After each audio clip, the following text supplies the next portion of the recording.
अस्सलाम वालेकुम dear viewers, मैं हूं शराफत अफजल। आज एक नए प्रोग्राम के साथ हाज़िर खिदमत हूं। इस प्रोग्राम में हम बेसिकली पढ़ेंगे mathematical approach to tax incidents. इससे पहले इसके ऊपर एक प्रोग्राम कर चुके हैं जिसमें हमने स्पेसिफिक टैक्स के ऊपर डिटेल के साथ डिस्कस की थी, और उसका दूसरा पार्ट जो है वो है सेल टैक्स, जिस पे आज हम डिटेल के साथ बात करेंगे। तो आइए हम अपना लेक्चर स्टार्ट करते हैं। अब देखें कि इसके अंदर जो हमने टॉपिक कवर किए हैं, पहले हम sale tax ad valorem tax को हम कंप्लीट, स्पेसिफिक टैक्स को हम कंप्लीट कर चुके हैं। आज हम सेल और एड वैलोरम टैक्स के ऊपर बात करेंगे। अब effect of specific tax on supply and demand, ये टॉपिक कवर होंगे। Calculate the effect of specific tax on market equilibrium, calculate the effect of ad valorem tax on market equilibrium, ये और consumer and producer incidence with different demand and supply elasticities. तो ये से specific tax के ऊपर हम already programme कर चुके हैं, और ये प्रोग्राम आपको इस वीडियो के साथ अवेलेबल है। अब हम आज बात करते हैं इफेक्ट ऑफ एड वैलोरम और सेल टैक्स की।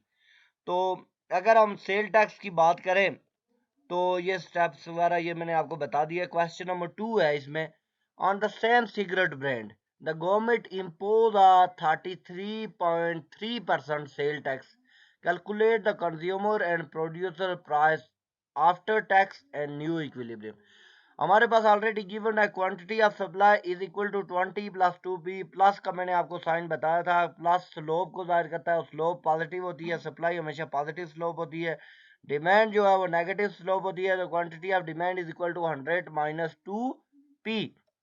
अब अगर हम देखें तो हमारे पास, अगर हम अल्फा से डिनोट कर रहे हैं सेल टैक्स को, तो प्राइस रिसीव बाय प्रोड्यूसर। तो मैंने आपको बताया था कि प्रोड्यूसर टैक्स देने के बाद प्राइस रिसीव करता है। तो 1 minus alpha into price P D. D का मतलब है डिमांड। डिमांड कौन करता है? कंज्यूमर। तो ये डिमांड की प्राइस है, कंज्यूमर की प्राइस है। ये सेल टैक्स हमेशा किस पे इम्पोज होता है? कंज्यूमर पे। कंज्यूमर पे इम्पोज होता है। 10 P S is equal to 1 minus alpha P D. तो जो प्रोड्यूसर को प्राइस मिलेगी, यानी सेल प्राइस मिलेगी, वो 1 minus alpha into P D. Consumer की जो प्राइस है उसमें इंक्लूड होने के बाद वो जो प्राइस होगी वो प्रोड्यूसर को मिलेगी। तो P D is the price paid by consumer. अब देखिए कैसे हम रिकॉल करते हैं inverse demand and supply curve को। तो quantity of supply is equal to 20 plus 2ps supply price. Quantity of demand is equal to 100 minus 2pd। तो अब P S is equal to 1 minus alpha into P D, जो last slide में हमने पढ़ लिया है। तो 1 माइनस अल्फा की वैल्यू हमारे पास है 0.333। वो 33.3% को जब हम क्या करेंगे, परसेंटेज उसकी निकालेंगे, तो 33.3 को जब हम मल्टीप्लाई करेंगे विद 100 तो हमारे पास आ जाएगा 0.333। अब ये इसमें से 1 माइनस 0.333 माइनस करेंगे तो 0.667 पी डी हमारे पास आ जाएगा। जो प्राइस ऑफ सेल प्राइस है उस वो इक्वल है 0.667 into P D. Put the value of P S is equal to 0.667 P D into quantity of supply. ये जो सेकेंड इक्वेशन है हमारे पास, Q first equation, Q S is equal to 20 plus 2p S. तो S की जगह उसकी price put कर लेंगे। न्यूली जो प्राइस आई हुई है वो है P S is equal to 0.667 P D. तो Q S is equal to 20 plus 2 into P S की जगह उसकी प्राइस पुट कर ली 0.667 पी डी। नो अब इक्वेट करेंगे quantity of supply is equal to quantity of demand. तो quantity of supply हमारी अब न्यू आ गई है, वो आ गई है 20 plus 2 0.667 P D is equal to 100 minus 2pd। अब देखिए 20 है, प्लस जब 2 को मल्टीप्लाई करेंगे 0.667 से तो हमारे पास आंसर आएगा 1.334pd is equal to 100 minus 2pd।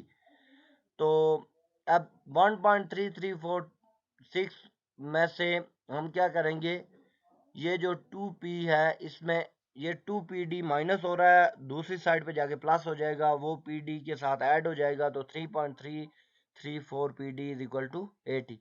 तो pd हमारे पास 23.99 आ गया, इक्विवेलेंट टू 24। तो कंज्यूमर प्राइस हमारे पास कितनी आ गई 24। अब प्रोड्यूसर प्राइस कितनी आएगी 1 minus alpha into P D, जो हमने पहले producer price is equal to 1 minus P S is equal to 1 minus alpha into P D.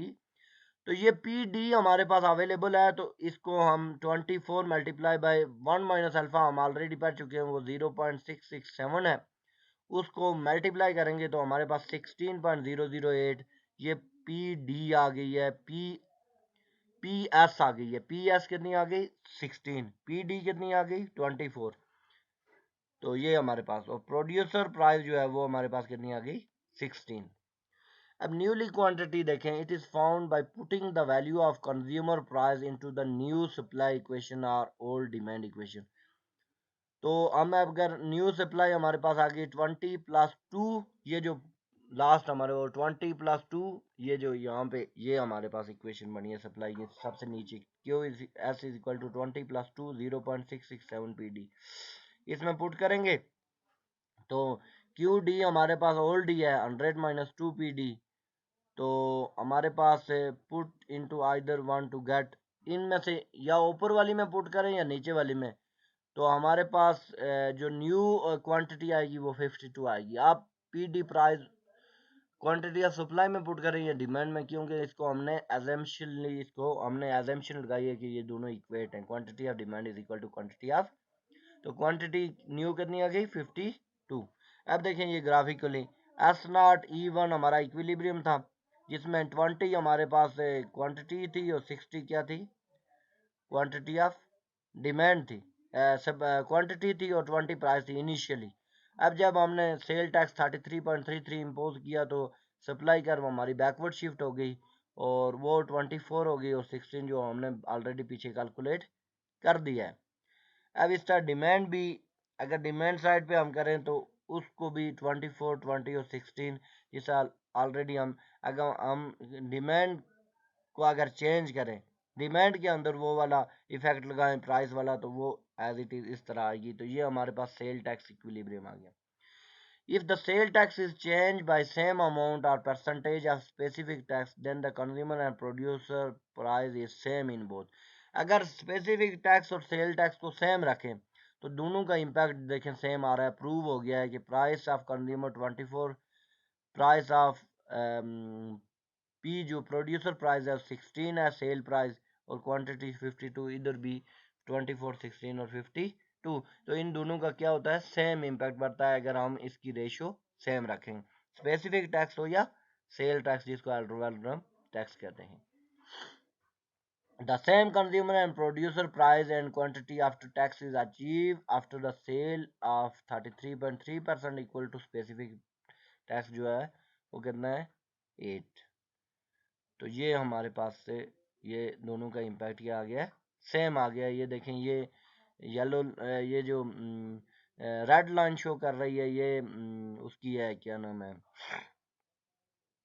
Sale tax एडवालम tax की, और जो येलो लाइन है वो हम पीछे जो स्पेसिफिक टैक्स के बारे में पढ़ चुके हैं उसकी लाइन है। तो ये देखें इनका इम्पैक्ट जो है वो सेम आ सकता है। You can also try to calculate this equation through mathematical explanation. अब देखिए कंज्यूमर और प्रोड्यूसर इंसिडेंस कैसे होगा। अब देखिए कंज्यूमर जो इंसिडेंस है वो delta P over delta T, यानी change in price over change in tax. तो in this example T is equal to 8, tax तो चेंज नहीं हो पा रहा वो 8 ही है, प्राइस जो है हमारी इनिशियल प्राइस जो है वो 20 है और जो फाइनल प्राइस हमारे पास कैलकुलेट होने के बाद आई है 24 है। तो 20 डेल्टा पी होता है rate of change of price, initial final price minus initial, final 24 है जो बाद में आई है और इनिशियल 20 है तो is equal to 4। Delta T 0 minus 8, 8 minus 0 तो 8 ही आंसर आएगा। जब हम डेल्टा पी और डेल्टा टी करेंगे तो हमारे पास इंसिडेंस ऑफ टैक्स आएगा 4 over 8 is equal to 1 over 2, तो 0.5, यानी इसकी स्लोप कितनी है 0.5। The consumer incidence is equal to 1 over 4 और 0.5। प्रोड्यूसर इंसिडेंस कितना होगा फिर, ओवरऑल जो टैक्स 100% होती है वो 1 के इक्वल होती है, तो 1 में से 1 ओवर 2 0.5 माइनस करेंगे तो वो भी 0.5। तो 10 the tax incidence is equal share, दोनों के अंदर प्रोड्यूसर और कंज्यूमर के अंदर इक्वल इक्वल शेयर होगा किसका टैक्स का, यानी 0.5 किसके ऊपर होगा, प्रोड्यूसर, और 0.5 कंज्यूमर। तो इक्वल ये 0.5 plus 0.5 equal to 1। Consumer incidents and elasticity of demand and supply. तो elasticity का जो फार्मूला होता है, rate of change of P over rate of change of T is equal to epsilon over neon minus epsilon. Neon जो है ये elasticity of supply है, और एप्सिलॉन जो है elasticity ऑफ डिमांड है।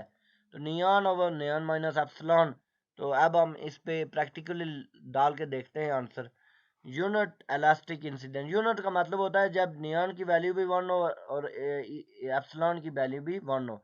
नियॉन की वैल्यू पॉजिटिव 1 क्यों है, क्योंकि सप्लाई साइड है, सप्लाई की स्लोप पॉजिटिव होती है। ये प्राइस जितनी बढ़ती है सप्लाई भी बढ़ती है, प्राइस कम होती है सप्लाई कम होती है। There is direct relationship between price and quantity of supply. Epsilon का मतलब ये नेगेटिव रिलेशनशिप है, there is inverse relationship between price and quantity of supply, so this sign shows the negative. Whenever the elasticity of supply and demand are unit elastic, then the tax burden is shared. तो consumer incidence कितना होगा, 1, वही जो formula हमने backward में पढ़ा है, neon over neon minus epsilon. तो 1/1 माइनस इंटू -1, तो आंसर आएगा 0.5। 1/2 इज इक्वल टू 0.5। इस प्रोड्यूसर के बारे में हम पढ़ते हैं, if elasticity are known then consumer price can be directly found. अगर हमारे पास elasticity हमारे पास गिवन है तो हम इजीली कंज्यूमर प्राइस को फाइंड आउट कर सकते हैं कि delta P is equal to neon over neon minus epsilon into delta T. जो इसके नीचे डिवाइड हो रहा था ना प्राइस के नीचे डेल्टा टी, वो जाके उधर मल्टीप्लाई हो जाएगा। ऑलरेडी elasticity की वैल्यू अगर हमारे पास नाउन है तो वो 0.5 है। मतलब 0.5 का मतलब यूनिटरी इलास्टिक है, यानी डिमांड की दरमियान वाली जगह पे ये elasticity है। Multiply by 8 is equal to 4।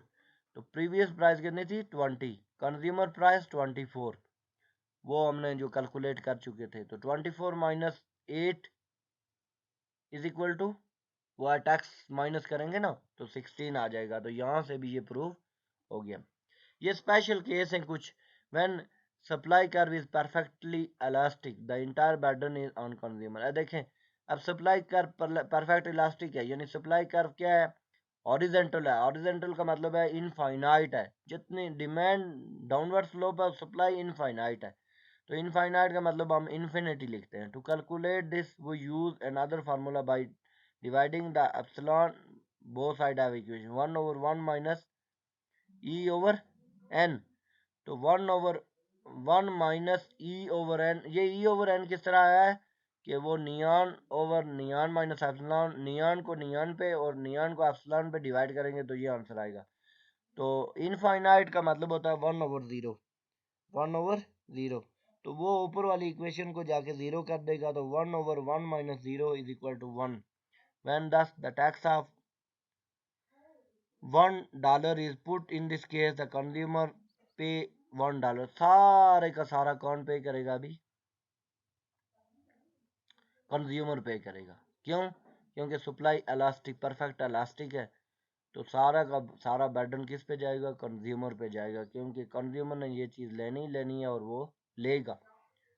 ठीक है जी, तो ये वो सारे का सारा बर्डन कंज्यूमर पे करेगा। अब देखें इन इलास्टिक सप्लाई कर्व होगी तो नियॉन 0 होगा और एप्सिलॉन -0.6। तो कंज्यूमर, अगर हम नियॉन सप्लाई कर्व है और एप्सिलॉन डिमांड कर्व है -0.6, इसको आप वैल्यू को हम पुट करते हैं नियॉन और नियॉन माइनस, तो आंसर 0 आएगा। In this case the vertical supply, अभी सप्लाई कर्व वर्टिकल है, none of the incident fall on the consumer. अब कंज्यूमर के ऊपर कोई भी टैक्स नहीं लगेगा, सारा का सारा कौन प्रोड्यूस करेगा, पे करेगा, प्रोड्यूसर। हमेशा याद रखें कि जब सप्लाई कर्व इलास्टिक हो, परफेक्ट इलास्टिक हो, तो सारे का सारा टैक्स कौन बियर करता है, कंज्यूमर पे करता है। और जब सप्लाई कर्व इन इलास्टिक हो जाए तो सारा का सारा टैक्स कौन बियर करता है, प्रोड्यूसर करता है। जो जिसकी सप्लाई होती है, जो सप्लाई करता है वो सारा टैक्स बियर करता है। तो ये कंक्लूजन में हम जाते हैं, whether the tax is impose on the demand and supply the net effect is same. अगर हमारे पास स्पेसिफिक टैक्स और सेल टैक्स की रेशियो सेम आ जाए तो सारा नेट जो इफेक्ट होगा सेल टैक्स और specific tax ad valorem tax का सेम होगा। Sale tax and specific tax are same amount, then the net effect on the equilibrium is same. In the case of uniform elasticity of demand and supply, the tax burden is equal. In case of perfect elastic supply, the entire burden is gone on consumer. In the case of perfect inelastic supply, the entire burden on producer. No burden on consumer. Thank you so much for listening my video. I hope कि ये video आपको अच्छी लगी होगी. अगर इसमें किसी किस्म का कोई कमेंट्स है तो आप